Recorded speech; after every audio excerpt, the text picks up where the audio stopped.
Assalamualaikum warahmatullahi wabarakatuh. Apa kabarnya anak-anakku? Mudah-mudahan kalian selalu dalam lindungan Allah Subhanahu wa Ta'ala dan senantiasa diberi kesehatan. Pada hari ini kita akan mempelajari tentang teks prosedur. Mungkin kalian sudah banyak yang mengetahui tentang teks prosedur karena waktu di SMP juga kalian sudah mempelajari tentang teks prosedur. Hanya saja kalau di SMK ini teks prosedurnya tidak sesederhana di SMP. Kita akan mempelajari bagaimana membuat teks prosedur kompleks.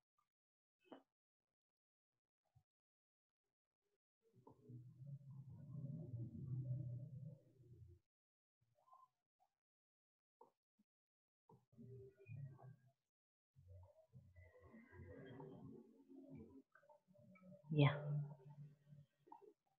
kita lihat di sini. Mudah-mudahan kalian bisa mengikuti pembelajaran hari ini dengan baik ya.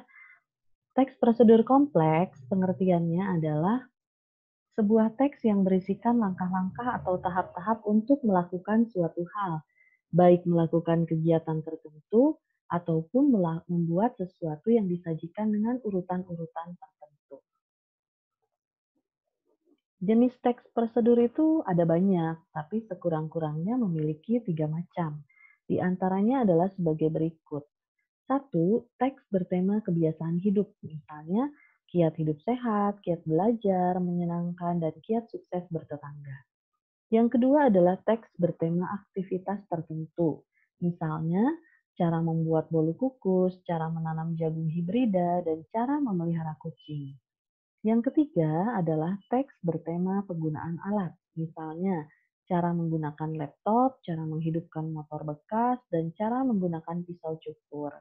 Kalau yang sesuai dengan kegiatan kalian di sekolah, contohnya adalah cara penggunaan alat di laboratorium. Pasti ada prosedur-prosedur tertentu untuk menggunakan alat-alat tersebut. Ini adalah struktur teks prosedur kompleks. Ada 3 struktur. Pada dasarnya, setiap teks itu memiliki struktur inti, yaitu pembuka, isi, dan penutup. Dalam teks prosedur kompleks ini, 3 unsur inti itu pembuka berupa tujuan, isi berupa langkah-langkah atau petunjuk, dan penutup berupa penegasan ulang. Jadi intinya tetap sama, pembuka, isi, dan penutup, dan semuanya harus lengkap. Tujuan berisikan pengantar tentang topik yang akan dijelaskan dalam teks. Apa saja yang bisa kita tuliskan di dalamnya? Bisa berupa pengertian, bisa juga berupa tujuan untuk apa dibuat teks ini. Jadi banyak sekali cara untuk membuat pengantar tentang topik yang akan dijelaskan di dalam teks. Bagian isi adalah langkah-langkah atau petunjuk. Ini adalah bagian inti dari teks prosedur. Langkah-langkah merupakan perincian petunjuk yang disarankan kepada pembaca terkait dengan topik yang ditentukan. Tentu saja ini berarti secara rinci ada beberapa bagian-bagian yang merupakan petunjuk dari prosedur melakukan atau membuat sesuatu. Bagian ketiga atau penutup berupa penegasan ulang, berupa harapan atau manfaat apabila petunjuk-petunjuk itu dijalankan dengan baik. Jadi perlu ya penutup itu ada penegasan ulang, harapan atau manfaat apabila petunjuk-petunjuk itu dijalankan dengan baik. Ini adalah salah satu contoh teks prosedur, cara menyalakan komputer.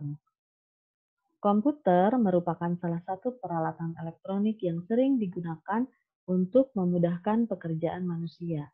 Ini salah satu kalimat yang digunakan dalam membuka sebuah teks prosedur, yaitu dengan mencantumkan pengertian komputer. Sebelum digunakan, komputer ini harus dioperasikan terlebih dahulu. Dalam pengoperasian komputer, kita harus mengikuti setiap prosedur bagaimana cara menghidupkan komputer dengan benar.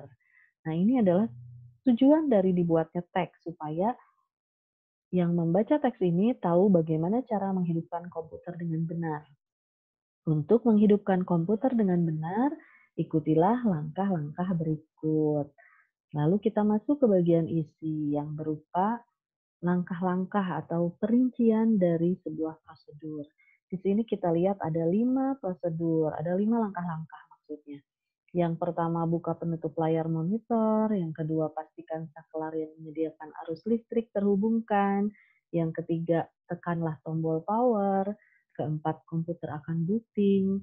Dan kelima, setelah selesai proses booting, komputer siap digunakan.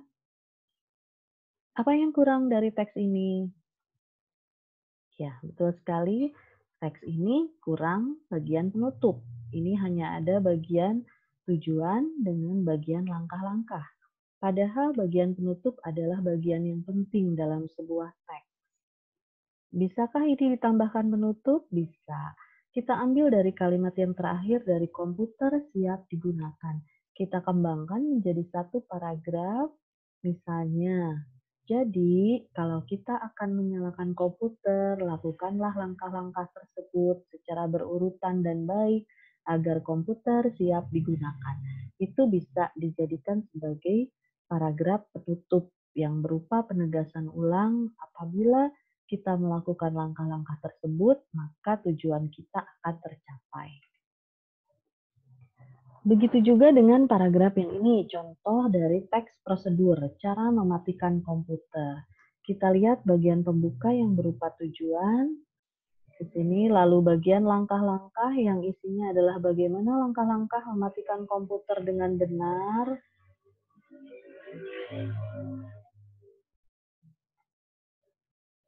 Ini juga tanpa paragraf penutup. Karena tidak ada paragraf penutup, teks ini tidak lengkap. Kalau kalian membuat teks prosedur, buatlah sebuah teks yang lengkap.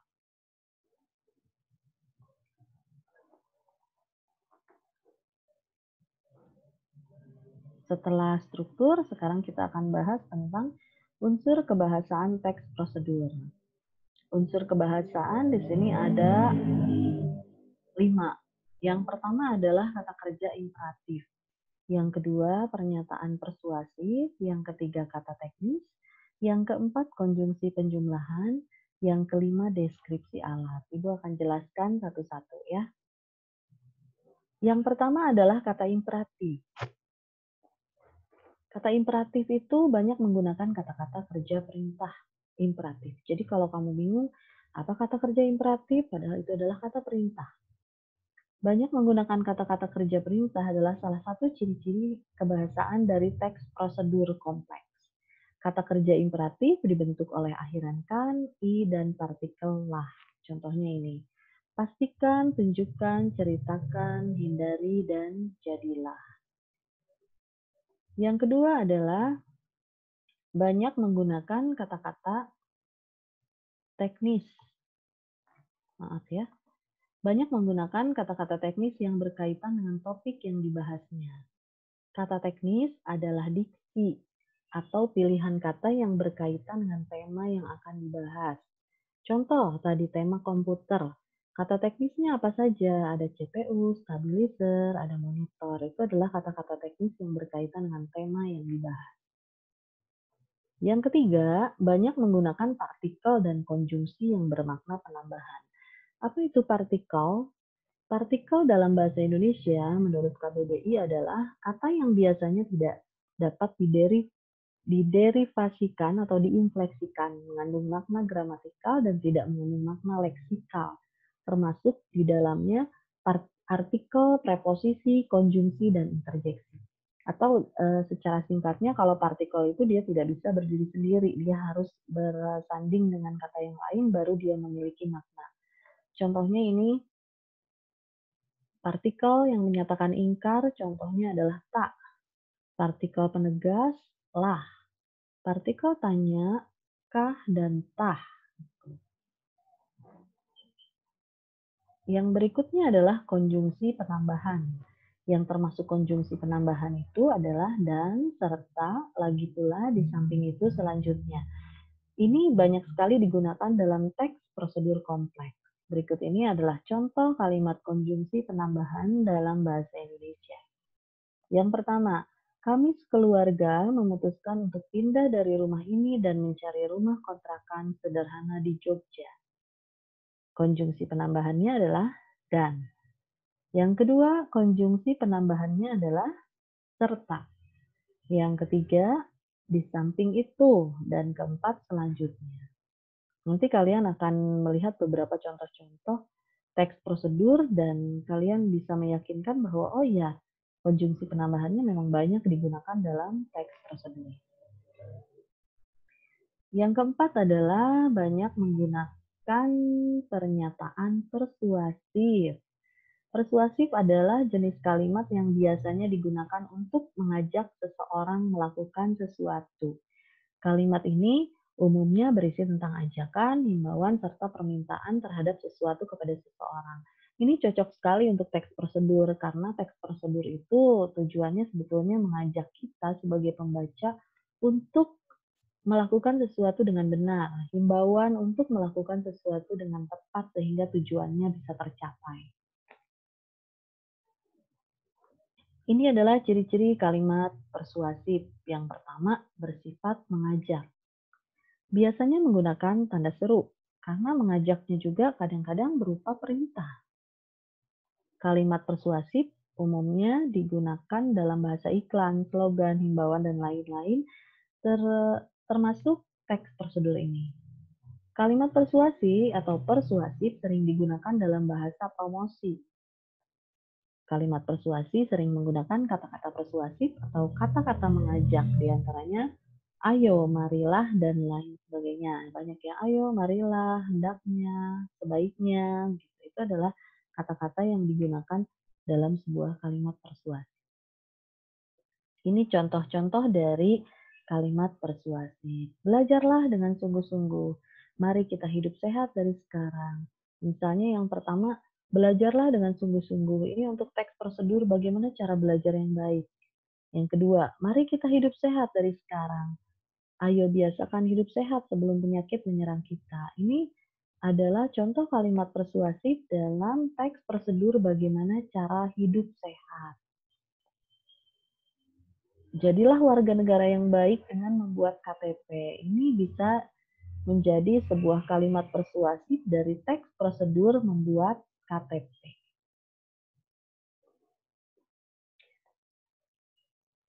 Yang kelima, apabila prosedur itu berupa resep dan petunjuk penggunaan alat, akan digunakan gambaran terperinci tentang benda dan alat yang dipakai, termasuk ukuran, jumlah, dan warna. Resep di sini bukan hanya resep masakan, tapi juga misalnya kalian, kalau untuk resep masakan ini ya, pasti kan ada ukuran, misalnya berapa ukuran 1 sendok makan, 1 sendok teh, kalau jumlah misalnya berapa gram, dan warna misalnya gunakan pewarna yang merah, kuning, hijau. Kalau kalian di laboratorium, mungkin bisa juga ukuran, jumlah, dan warna dari zat kimia tersebut. Itu kan harus tepat. Berarti prosedur di dalam laboratorium juga bisa dijadikan sebuah teks prosedur kompleks. Warna zat kimia juga kan beda-beda ya. Ukuran zat kimia dan jumlah yang digunakan itu harus tepat agar tujuan dapat tercapai. Baiklah, itu penjelasan Ibu. Kalau misalnya masih ada yang kurang dimengerti, bisa kalian tanyakan di Google Classroom atau secara langsung di WhatsApp Group atau langsung menanyakan ke Ibu secara personal. Tugas kalian hari ini adalah kalian menganalisis satu teks prosedur. Kalian cari teks prosedur di buku, di internet, di majalah, dari media apapun, lalu kalian analisis. Apa yang harus dianalisis oleh kalian? Yang pertama adalah strukturnya, dan kedua adalah kaidah kebahasaannya. Seperti ini ya panduannya. Jangan lupa yang pertama tuliskan judul teks prosedur kalian yang kalian pilih, buatan orang lain ya, bukan buatan kalian. Lalu tulis sumbernya, kalau dari koran, koran apa, dari majalah, majalah apa, dari buku paket apa. Kalau dari internet, tuliskan alamat websitenya. Temanya mengenai apa? Kesehatan, kependudukan, lingkungan hidup, atau yang lainnya ya. Lalu di sini nanti kalian, apa yang harus kalian bahas? Yang pertama adalah tujuan. Adakah tujuan atau bagian pembuka dalam teks tersebut?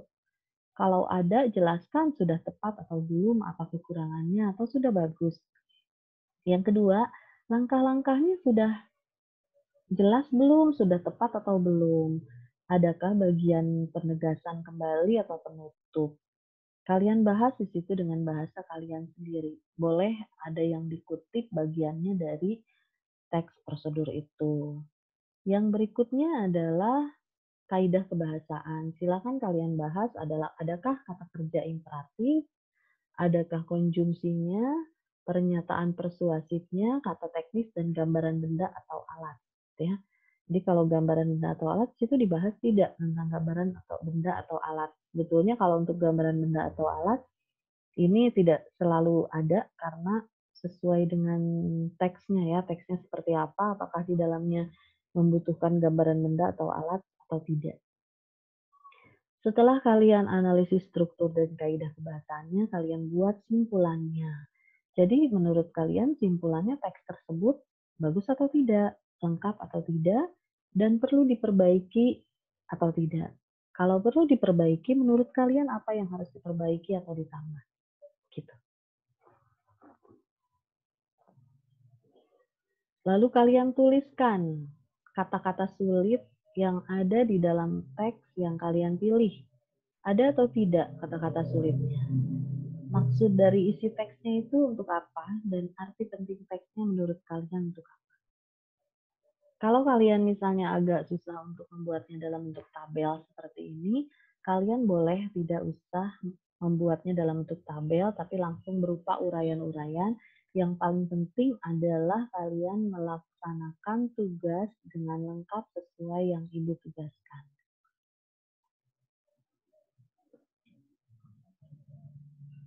Ini adalah panduan penilaian kegiatan analisis teks prosedur kompleks.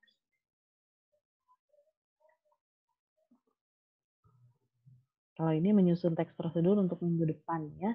Nanti minggu depan Ibu akan menjelaskan bagaimana menyusun teks prosedur yang baik dan penilaian kegiatan ini ya.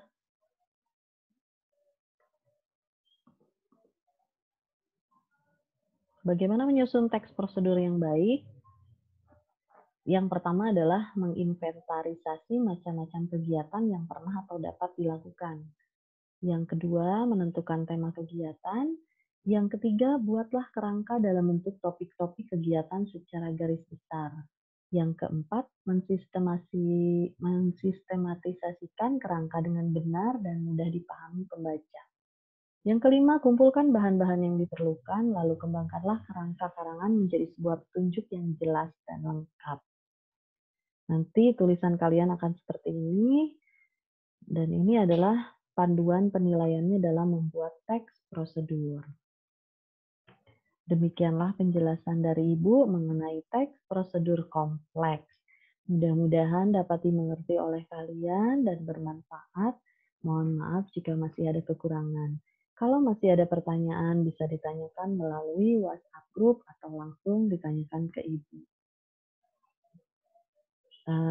Untuk tugas hari ini, menganalisis sebuah teks prosedur kompleks. Silakan dikerjakan. Wassalamualaikum warahmatullahi wabarakatuh.